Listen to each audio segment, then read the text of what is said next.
From broke to bespoke, these countries went from struggling to thriving. It may be hard to believe, but countries like some countries were once down on their luck before hitting the jackpot. We'll explore the journey of 10 nations that went from rags to riches and became the envy of the world. Luxembourg. This country is swimming in cash. Luxembourg boasts the third highest GDP per capita in the world, with an approximate value of $133,175. The Principality's banking, steel and advanced manufacturing sectors form the foundation of its absolutely diversified economy.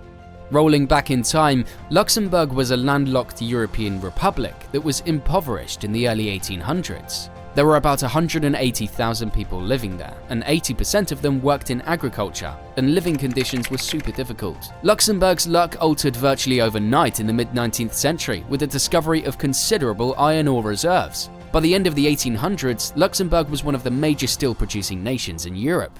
The steel industry prospered, and there were plenty of jobs throughout the 20th century. In the 1960s, Luxembourg established innovative industrial and banking sectors, which have greatly enhanced the nation's economy ever since. Switzerland. When you think of Switzerland, you probably picture mountains of money and economic triumph. With a GDP per capita of around $93,525, the country ranks 6th in the world for wealth and boasts one of the cushiest lifestyles in Europe. But 150 years ago, Switzerland was an impoverished nation. The landlocked nation's hilly geography made growth extremely difficult. Its industry was primitive and people were leaving to escape poverty. The economy started to change in the late 19th century as a result of an industrialization phase. Also, the nation's banking and tourism sectors began to flourish, and Switzerland quickly emerged as one of the richest countries in Europe. In the 1950s, the industrial economy of Switzerland gave way to a service economy. Currently, industry accounts for 25% of the nation's GDP, with the services sector contributing 74%. Today, the country is incredibly wealthy, with low levels of government debt. Norway. In the 19th century, Norway was basically a struggle bus. Most people were stuck working in agriculture and fishing, barely making any money. So, by the early 20th century, a whopping 800,000 Norwegians headed to the USA to see if they could catch a break. When the Norwegian government started to build hydroelectric power industry in the early 20th century, it improved the country's financial status by creating jobs and increasing GDP. Similar to the whole world, Norway had a recession in the 1930s, and World War II severely damaged the country's economy. Thanks to US aid, Norway rebounded quickly after the war and was prosperous again by the 1960s. Norway is currently rolling in dough with a GDP per capita of about $89,242, one of the highest in the world. People there were living their best life for 16 years straight, being crowned global #1 for standard of living in the UN's Human Development Report. But then, Switzerland swooped in and stole their thunder, knocking Norway down to 2nd place.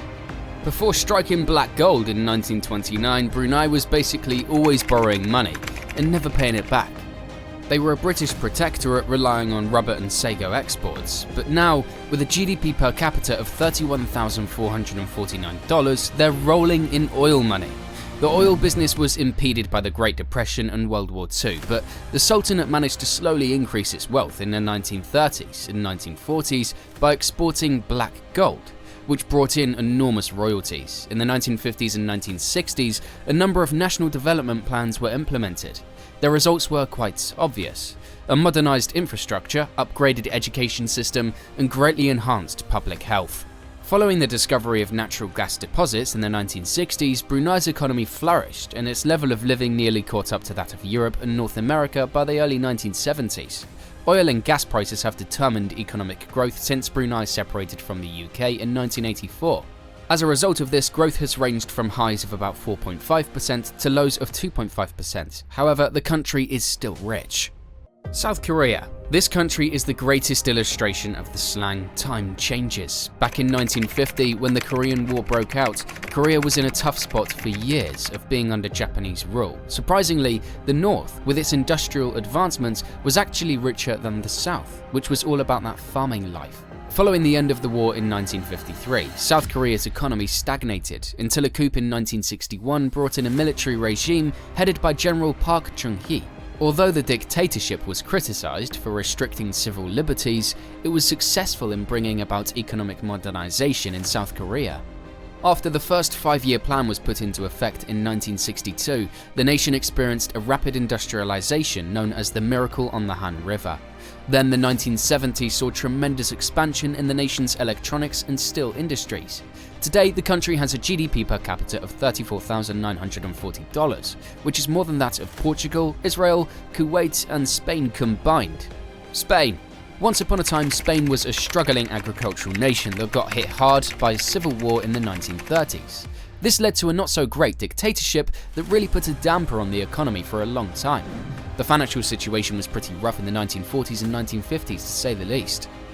During this period, General Francisco Franco's dictatorship closed off Spain from the rest of the globe and restricted imports to achieve economic self-sufficiency, but sadly the result was disappointing. Negative growth, a depreciating currency, and acute shortages of necessities. Luckily, Franco reorganized his administration in 1959, appointing younger and more liberal ministers. This marked the beginning of Spain's first development plans aimed at stimulating the economy. Then, in the 1960s, Spain really stepped up its international game and started getting more involved with other countries. They built a ton of factories all over the place and tourism took off. Back in 1960, the GDP per capita was marking about $7,359, but by the time fascist rule ended in 1975, that number had more than doubled. Ever since 1975, Spain has upgraded to a fancy democracy. They hopped on the EU train in 1986 and have been riding the wave of growth and better living ever since. Singapore. Following its separation from Malaysia in 1965, Singapore was a small city-state burdened by extreme poverty and an all-time high unemployment rate. Up to half of the people there were uneducated, a third of them lived in terrible slums, and the GDP per capita remained at a miserable $516. Given its lack of natural resources, Singapore's economic future appeared quite gloomy. Singapore's first Prime Minister, Lee Kuan Yew, stepped in and began turning the nation into a highly advanced city. The Prime Minister modernized the educational system and established English as the universal language, resulting in a workforce of highly qualified multilingual professionals. In an effort to draw in foreign investment, Lee cracked down on corruption, cut taxes, and banned labor unions. Lee's strategies paid off and attracted a lot of foreign investment. The government used this money to enhance Singapore's infrastructure, housing, and other facilities. By the 1970s, the quality of life in the city-state had significantly improved. Today, the economy is considered one of the most open and business-friendly globally, with high living standards. Additionally, its GDP per capita ranks 13th in the world at $66,822. Saudi Arabia. Back in 1932, Saudi Arabia wasn't exactly rolling in dough. It was dreadfully poor, lacking everything from adequate roads and electricity to hospitals and homes. The vast majority of people led extremely basic lives and were uneducated. That was all before the late 1930s. For the poor nation, the 1938 discovery of enormous oil reserves marked a miraculous turnaround in events. Saudi Arabia's oil wells began to produce barrel upon barrel of the commodity by the late 1940s, but the country began to reap the benefits in the 1970s. Actually, in 1973, prices rose during the oil crisis, greatly boosting Saudi Arabia's economy. As oil began to drop, Saudi Arabia embarked on expanding its economy. However, Saudi Arabia's oil reserves have proven to be extraordinarily valuable. Today, the GDP per capita is $23,186. Qatar. Similar to Saudi Arabia, Qatar was pretty broke back in the day. This tiny Gulf state, which was taken under British protection in 1916, had to rely on fishing and pearl diving to get by. Most Qataris had to work pretty hard just to make ends meet. In the 1950s and 1960s, it was showered in oil wealth and it modernized at an unprecedented rate. Having extracted oil for more than 20 years, Qatar was already enjoying the fruits of its full independence from the UK in 1971. There had been significant advancements in infrastructure and industry, and overall living standards had increased significantly. Qatar has seen some pretty impressive real GDP growth, reaching a peak of a whopping 30%. The country has been focusing more on natural gas extraction and trying to diversify its economy, but let's be real, oil is still a major cash cow for Qatar, with oil and gas revenues shooting up by 67% in the first quarter of 2022. Nowadays, Qatar is sitting pretty with the 14th highest GDP per capita in the world at $66,799, beating out countries like Canada, Germany, and France. Ireland. In the early 1990s, Ireland was basically broke, with a GDP per capita of $14,000. Unemployment and inflation were through the roof, and economic growth was at a standstill. Life was tough for most people there. But then Ireland's luck changed in the mid-90s. The economy boomed like never before, with growth hitting a whopping 9.4% during the Celtic Tiger era. With a workforce that was getting smarter by the day and some seriously great business deals, foreign companies couldn't resist hopping on the Irish bandwagon. When the Irish economy entered a recession in 2008, things were going in a terrible direction.